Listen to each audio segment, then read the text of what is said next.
दूसरा, मैंने minority commission act को चैलेंज किया। मैंने कहा भैया ये बताओ, माइनॉरिटी अफेयर मिनिस्ट्री चल रही है, माइनॉरिटी कमीशन चल रहा है, सब कुछ चल रहा है, लेकिन माइनॉरिटी कौन है कहीं लिखा ही नहीं है। इसलिए मैंने माइनॉरिटी कमीशन एक्ट को चैलेंज किया। पहली बार जब मैंने माइनॉरिटी कमीशन एक्ट को चैलेंज किया तो सुप्रीम कोर्ट ने कहा एक काम करो, आपकी जो पीआईएल इसको मैं सरकार नेशनल माइनॉरिटी कमीशन के पास भेज देता हूं, वो इस पर कुछ विचार करेगा। 1 साल तक मैं बैठा रहा, कोई विचार नहीं हुआ। मैं फिर आया, मैंने कहा साहब कुछ नहीं हुआ। उन्होंने बोला अच्छा ठीक है, हम नेशनल माइनॉरिटी कमीशन को कहते हैं कि 3 महीने के अंदर कोई फैसला करे। 3 महीने में फैसला नहीं हुआ। फिर मैं अगले साल आया। जब मैं तीसरी बार आया सुप्रीम कोर्ट इस माइनॉरिटी कमीशन एक्ट को चैलेंज करने, तो जस्टिस नरीमन की बेंच ने कहा आप हाई कोर्ट चले जाओ।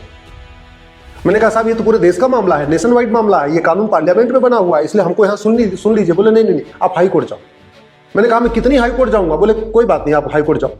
फिर मैं दिल्ली हाई कोर्ट गया, फिर देश के अलग अलग हाई कोर्ट में पीआईएल फाइल हुई, और फिर वापस मैं सुप्रीम कोर्ट को लेके आया, क्योंकि कॉन्स्टिट्यूशन में एक प्रावधान है कि अगर एक ही इशू के ऊपर 2 से ज्यादा पीआईएल हो अलग अलग हाई कोर्ट में, तो आप सुप्रीम कोर्ट आ सकते हैं। तो कहने का मतलब इस माइनॉरिटी कमीशन एक्ट को चैलेंज करने के कारण लिए मुझे 3 बार सुप्रीम कोर्ट आना पड़ा, हाई कोर्ट जाना पड़ा, तब जाके ये मामला चल रहा है और आज तक डिसाइड भी नहीं हुआ।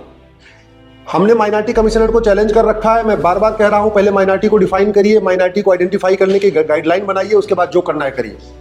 उस पर सुप्रीम कोर्ट ने आज तक सुनवाई नहीं किया।